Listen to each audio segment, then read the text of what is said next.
오늘도 우리 주님은 이 자리에 임재하신 줄로 믿습니다.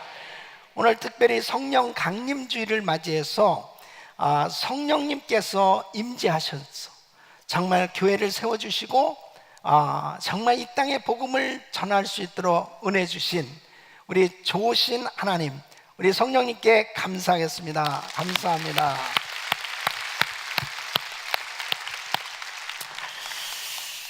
오늘 성령 강림주의를 맞이해서 오순절날 마가의 다락방에 임한 성령의 불의 역사가 오늘날 우리에게도 더 강하게, 더 강력하게 임하기를 간절히 소원합니다. 오늘 또 말씀을 들으시면서 성령 충만 받기를 사모하시고 정말 성령의 놀라운 능력을 경험하시기를 예수 이름으로 축원합니다. 성령님은 하나님이십니다. 삼위일체 인격을 가지신 하나님. 그래서 성령님은 영이신 하나님, 그리스도의 영, 진리의 성령이신 것입니다. 우리 예수님께서는 성령을 약속하셨습니다. 성령께서 이 땅에 오실 것을 말씀하셨고 또 제자들이 성령 받기를 간절히 원하셨습니다. 그래서 요한복음 14장 16절에 보면 내가 아버지께 구하겠으니 그가 또 다른 보혜사를 너에게 주사 영원토록 너희와 함께 있게 하시리니, 이 또 다른 보혜사, 예수님과 똑같으신 분, 바로 진리의 성령 파라클레토스, 곁에서 우리를 도와주시는 분, 그분이 바로 하나님이신데 그분을 보내주시겠다, 그렇게 말씀하고 계십니다. 우리 예수님께서 제자들에게 요한복음 16장 7절에 이렇게 말씀하셨어요. 내가 너희에게 실상을 말하노니 내가 떠나가는 것이 너에게 유익이라. 내가 떠나가지 않으면 보혜사가 너에게 오시지 아니할 것이요 가면 내가 그를 너에게 보내리니 그랬습니다. 이 보혜사 성령님은 우리 예수님께서 십자가에 죽으시고 부활하시고 승천하셔서 바로 우리 예수님과 바톤 터치 하듯이 성령님이 그때 오실 것을 말씀하고 있어요. 그러니까 제자들은 예수님이 고난을 당하시고 죽으신다고 말씀하실 때, 떠나신다고 말하실 때 무척 슬퍼하면서 정말 왜 이리 자꾸 떠나신다고 말씀을 하시나. 근데 우리 주님은 정말 이 제자들이 성령 받기를 원하셨던 겁니다. 이 성령님이 임재하셔서 성령님은 영원토록 함께 해주신다는 말씀입니다. 그래서 이 제자들이 성령 받아야 될 것을 주님께서는 간절히 원하셨던 것입니다. 그래서 예수님께서 이제 십자가에서 죽으시고 부활하시고 난 다음에 요한복음 20장 22절 보면 숨을 내쉬며 가라사대 성령을 받으라 그랬습니다. 그 제자들이 모였을 때 여러 가지 하실 말씀이 얼마나 많으시겠어요. 그런데 우리 주님은 정말 이 제자들이 성령 받기를 원하셨던 것입니다. 그래서 우리 주님께서 이제 승천하시기 전에 사도행전 1장 4절로 5절에 보면 예루살렘 떠나지 말고 아버지가 약속하신, 아버지의 약속하신 것을 기다리라. 몇 날이 못해 성령으로 세례를 받으리니 말씀하셨습니다. 그래서 이 제자들이 이제 예수님의 이 약속을 믿고 다락방에 모여서 그들이 간절히 기도할 때 그 약속하신 성령이 불같이 임하는 이 성령 강림이 이루어졌던 것을 볼 수 있습니다. 그래서 오늘 이 본문 말씀은 너무나 구체적으로 주님이 약속하신 그 성령님이 이 땅에 임하시는 이 장면을 제자들이 아주 확실하게 성령 충만함을 받는 이 놀라운 이 장면을 구체적으로 이렇게 말씀을 하고 있습니다. 호련히 하늘로부터 급하고 강한 바람 같은 소리가 있어 저희 앉은 온 집에 가득하고 불의 혀같이 갈라지는 것이 저희에게 보여 각 사람 위에 임하여 있더니, 저희가 다 성령의 충만함을 받고 성령이 말하게 하심 따라 다른 방언으로 말하기를 시작하니, 그래서 이 제자들이 성령 충만함을 받고 이 방언의 은사를 받은 것입니다. 그들이 나가서 이 말씀을 증거할 때 많은 사람들이 똑같이 예수님을 영접하고 성령 충만 받는 역사가 일어나게 됩니다. 약 3,000명 정도가 예수님 앞에 예수님을 영접하고 회심하는 그런 놀라운 역사가 일어나게 됩니다. 그래서 성령께서 강림하심으로 인해서 바로 영적 추수가 이루어지는 것을 볼 수 있습니다. 여러분, 오순절날 왜 성령이 임하셨을까? 이 오순절은 이 맥추절입니다. 맥추절은 처음 농사를 져서 첫 열매를 하나님 앞에 드리는 절기입니다. 이와 마찬가지로 이제 성령이 임하심으로 인해서 바로 첫 영적 추수가 이루어졌어요. 그리고 교회가 세워지게 된 것입니다. 그리고 선교하기 시작하는 날이 바로 성령 강림하신 날이에요. 그래서 성령 강림하신 날은 바로 교회가 시작된 날이 되는 것입니다. 그래서 성령 강림 주일은 너무너무 중요한 의미가 있어요.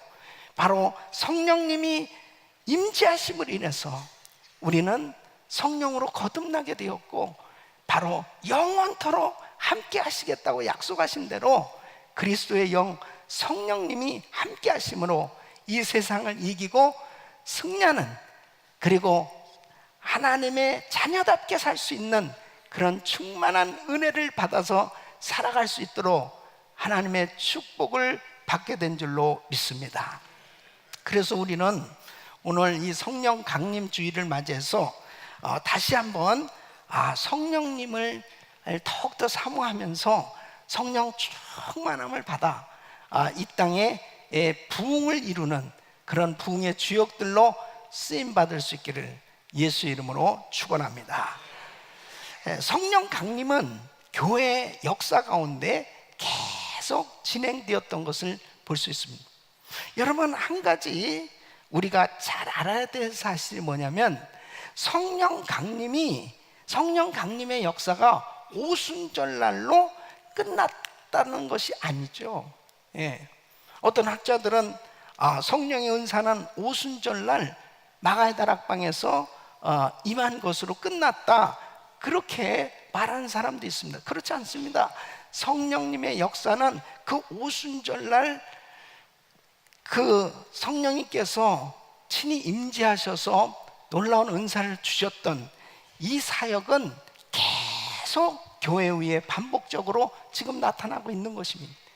그래서 사도행전은 바로 성령께서 친히 계속해서 임재하셔서 역사하시는 것을 계속 말씀을 하고 있습니다. 여러분, 헤롯과 유대인들이 교회를 핍박하기 시작했을 때 사도행전 4장에 보면 이 교인들이 모여서 간절히 하나님 앞에 기도합니다. 29절로 30절에 이렇게 기도합니다. 주여, 이제도 저희의 위협함을 하감하옵시고 또 종들로 하여금 담대히 하나님의 말씀을 전하게 하여 주옵시며 손을 내밀어 병을 낫게 하옵시고 표적과 기사가 거룩한 종 예수의 이름으로 이루어지게 하옵소서 하고 기도했더니 어떤 역사가 일어났느냐. 31절 보면 빌기를 다음에 모인 곳이 진동하더니 무리가 다 성령이 충만하여 담대히 하나님의 말씀을 전하니라 그랬습니다.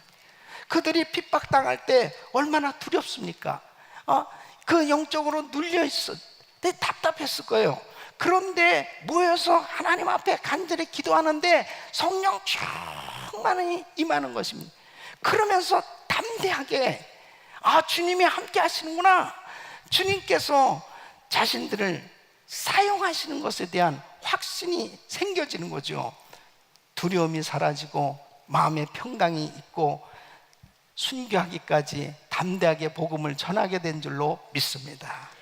여러분, 사도행전 10장에도 보면 베드로가 고넬료 가정에 와서 말씀을 증거할 때 사도행전 10장 44절로 46절에 보면 베드로가 말씀을 전하는데 말씀을 듣는 이방인들이 성령 받는 모습을 보게 됩니다.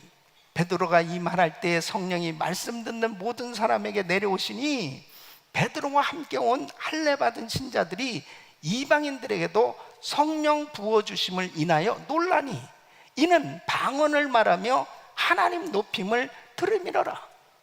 그러니까 이방인들도 성령 충만 받으니까 방언을 말하고 그리고 하나님을 찬양하는 역사가 일어나는 것입니다. 여러분, 성령 받는 것은 한국 사람이고 미국 사람이고 러시아 사람이고 할 것 없이 동일하게 역사하시는 줄로 믿습니다. 하나님이에요. 그래서 이 성령 충만함을 받게 되니까 그들이 정말 기뻐하면서 하나님을 찬양하는 모습을 보게 됩니다. 여러분, 사도행전 19장에 보면은 바울이 에베소에 가서 말씀을 전했습니다. 가서 너희가 믿을 때 성령 받았냐? 그러니까 우리는 성령이 있음도 듣지 못했습니다. 그래서 성령에 대해서 말씀을 전하고 그들을 위해서 6절로 7절 보면 안수했습니다. 바울이 그들에게 안수함에 성령이 그들에게 임하심으로 방언도 하고 예언도 하니 모두 12사람쯤 되니라. 이렇게 계속해서 성령님이 임하시고 은사 주시고 놀라운 은혜를 계속 베풀어 주시고 계신 걸 볼 수 있습니다. 이 성령님의 임재하심과 역사하심은 오늘날도 그대로 진행되고 있는 줄로 믿습니다. 그래서 성령님께서 우리에게 이 시간도 임하셔서 동일하게 역사하고 계신 거예요. 우리 교회도 지난날 35년간 보면 성령님께서 그때마다 놀라운 은혜를 베풀어 주시고 성령의 충만한 은혜를 주셔서 하나님께서 세계 선교하는 교회로 세워주신 줄로 믿습니다. 이 성령 강림, 이 성령님께서 임재하시는 그 이유가 뭐냐? 부흥을 주시기 위해서입니다. 바로 교회에 부흥을 주시기 위해서 우리 성령님께서 임재하셔서 역사하시는 것입니다. 이 부흥은 리바이벌, 이 부흥은 새롭게 하는 것입니다. 이 부흥은 치유와 회복과 이 번영의 역사를 일으켜 주시는 것입니다. 그래서 하나님께서 주시는 부흥이 있을 때 우리는 놀라운 변화를 체험하게 됩니다. 치유를 받게 돼요. 그리고 정말 자신의 잘못된 모든 것들을 회개하고 회복되어지는 놀라운 역사를 경험하게 되는 줄로 믿습니다. 그래서 하나님께서 부흥을 주셔야 거룩하게 될 수 있어요. 부흥을 주셔야 건강해질 수 있어요. 부흥을 주셔야 진정한 자유함을 얻을 수 있습니다. 그래서 성령님이 임하셔야 성령님이 계신 곳에 진정한 자유함이 있는 줄로 믿습니다. 그래서 성령님이 충만하게 임재하셔서 역사하시면 묶인 것들이 다 풀어지는 거예요. 예? 더러운 귀신이 다 떠나가는 것입니다. 모든 병마가 다 떠나가게 되어지는 것입니다. 바로 성령 충만하게 하나님의 은혜를 경험해야 바로 우리는 정말 신자다운 그런 삶을 살 수 있는 것입니다.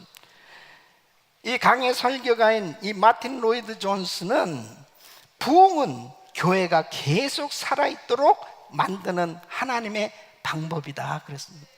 그래서 성령 충만 받아야 살아있는 신앙생활이 될 수 있어요. 예? 성령님께 사로잡히는 신앙생활이 되어야 정말 이 생기가 넘치고 은혜가 넘치고 기쁨이 넘치고 감격하는 그런 신앙생활이 되는 거예요. 예? 이 성령 받지 못하고 신앙생활하는 것은 종교생활입니다. 답답한 거죠. 전혀 변화가 일어나지 않습니다. 왜? 생명이 없으니까. 이 성령님이 임재하셔서 영적 생명을 주셔야 바로 부흥이 일어날 때 진정한 성장이 일어나게 되는 줄로 믿습니다. 그럴 때 정말 감격하는 그런 신앙생활이 되는 겁니다. 여러분, 신앙생활 하면서도 성령님의 임재를 느끼지 못하고 성령 충만함을 받지 못하면 정말 답답한 신앙생활이 되는 것입니다. 기쁨도 없고 감격도 없고 그냥 신앙생활이 완전히 형식적인 그런 진부한 율법에 묶여서 종교주의자로 그렇게 전락해버리는 것입니다. 그러나 성령 받고 성령 충만 받으면 주님과 교제가 이루어지는 것입니다. 생기가 넘치게 되는 거예요. 할렐루야. 여러분, 이 부흥은 이스라엘의 이른 비와 늦은 비의 비유로 말할 수 있습니다. 이스라엘 사람들은 이제 그 농사를 지을 때 이른 비와 늦은 비가 필요한 거예요. 워낙 사막과 같은 땅이에요. 그러니까 이제 씨를 뿌리기 전에 이른 비가 와야 되는 것입니다. 그래서 곡식을 뿌릴 수 있도록 옥토같이 만들어져야 되는 것입니다. 이것이 10월에서 11월경이 이른 비의 시기입니다. 그리고 3월, 4월 정도가 늦은 비의 시기입니다. 그때는 이제 열매가 익어갈 때예요. 그래서 이 늦은 비를 맞음으로 인해서 이 열매가 성장하고 잘 맺어지게 된다는 거죠.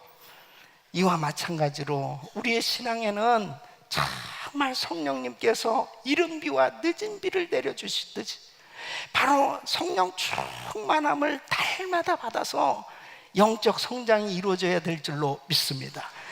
그래야 정말 성도다운 그런 신앙생활이 되는 것입니다. 여러분 보세요. 아무리 이렇게 건물을 잘 지어놓고 그리고 이 좋은 악기와 모든 예배가 깔끔하고 그리고 멋지고 아름답다 하더라도 성령님이 임재하셔서 역사하시지 않으면 아무 소용이 없어요. 정말 성령님이 임재하셔서 우리 가운데 역사하셔야만 하나님의 은혜가 넘치는 줄로 믿습니다. 그래서 성령 충만을 받는 것은 우리 주님의 소원이에요. 우리 주님께서는 제자들이 성령 충만 받아서 정말 하나님이 기뻐하시는 그런 부흥을 경험하고 이 부흥을 전달할 수 있는 그런 부흥의 주역으로 쓰임받기를 원하시는 거죠. 여러분들은 성령 충만하십니까? 여러분은 성령 충만하십니까? 바로 여러분의 신앙은 정말 생기가 넘치는 이 영적 이 생명이 충만한 그러한 신앙생활이 되고 있는지 우리 자신들의 신앙을 점검해 보는 것이 너무 중요한 것입니다. 자, 그러면 왜 우리 주님께서 이렇게 성령을 부어주시냐, 이 성령 충만함을 부어주시냐? 바로 하나님께서는 이 부흥을 주시길 원하시는데 어느 때 이런 부흥이 나타나느냐는 거죠. 어떤 사람이 이런 성령 충만함을 받을 수 있는가 하는 것입니다. 여러분, 부흥은 하나님이 주시는 거예요. 믿습니까? 하나님이 주시는 거예요. 이 부흥은 인간이 만들 수가 없습니다. 부흥은 하나님의 절대적인 주권에 속한 역사예요. 그러나 바로 이 부흥을 경험할 수 있기 위해서 바로 우리가 할 수 있는 것들이 있어요. 바로 하나님께서 준비된 사람에게 이 부흥을 주신다는 거죠. 성령 충만을 주신다는 거죠. 그러니까 어떻게 준비되어야 되느냐? 바로 어떤 사람이 이런 성령 충만함을 경험하고 날마다 부흥을 경험하는 그런 은혜의 삶이 될 수 있느냐? 바로 우리 성령님은 인격하신 하나님이기 때문에 그분을 만나기를 사모하는데 간절하게 사모하는 사람, 그리고 하나님의 은혜에 대한 이 갈급함이 있는 사람, 이 영적인 목마름이 있는 사람에게 우리 주님은 놀라운 성령 충만함을 부어주신 줄로 믿습니다. 영적인 갈급함이 있어야 돼요. 여러분, 마태복음 5장 6절 보면 의에 줄이고 목마른 자는 복이 있나니 저희가 배부를 것입니다. 의에 줄이고 목마른 자가 배부름을 얻을 수 있다. 이 말씀은 육신적으로도 마찬가지예요. 육신적으로도 음식을 조금 먹어도 배가 부르고, 그리고 그 더 이상 먹고 싶지 않는 거, 건강한 거 아니죠. 건강한 사람은 그냥 음식을 먹으면 소화가 잘 돼서 계속 배가 고파. 그래서 젊은이들, 어린 학생들은 얼마나 잘 먹는지 모릅니다. 소화가 잘 되니까. 그러니까 이 허기짐을 느낄 수 있다는 게 이 건강한 거예요. 영적으로도 마찬가지입니다. 영적으로도 은혜를 받아도 계속 받고 싶어지는 거예요. 늘 영적인 목마른 갈급함.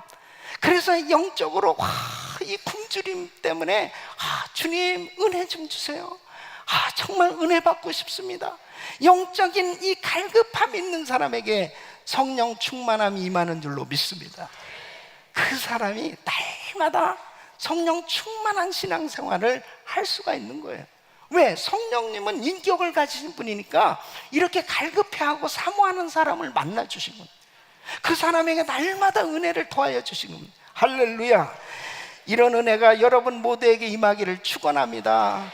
저는 우리 성도님들이 막 갈급해서 정말 하나님의 은혜를 더 받고 싶어서, 그래서 정말 예배가 기다려지고 하나님 앞에 찬양을 드리는 그 모습 가운데서, 기도하는 그 모습 가운데서, 예배 드리는 그 모습 가운데 이 간절함이 있은, 그 간절하게 사모함이 있고, 정말 그 하나님의 말씀을 붙들고 기도하는데 간절하게 기도하는 그 성도에게 성령 충만함이 임하는 줄로 믿습니다. 1857년 미국은 건국 이래 엄청난 위기를 겪게 됩니다. 그때 노예 문제로 남북이 나눠져서 이제 남북 전쟁의 위기 가운데 있었습니다. 경제적으로는 이 캘리포니아의 금광을 발견하면서 많은 사람들이 캘리포니아로 몰려오기 시작합니다. 그리고 농산물이 너무너무 잘 되기 시작합니다. 정말 호황을 누렸던 때에 문제가 하나님을 잃어버리는 것입니다. 금을 쫓아다니고 정말 많은 부를 얻게 되었지만은 신앙을 잃어버리게 됩니다. 그때 이단들이 우후죽순 일어나기 시작합니다. 그러면서 하나님을 잘 믿어야 될 이 미국이 타락해져 갈 때 하나님은 엄청난 경제 공황으로 이들에게 깨닫게 하는 그러한 시련의 시기를 허락해 주셨습니다. 그래가지고 은행들이 다 파산하고, 그리고 그때 당시에 미국의 인구가 3천만 명인데 그냥 곳곳에 다 막 실업자들로 가득 넘쳐나기 시작합니다.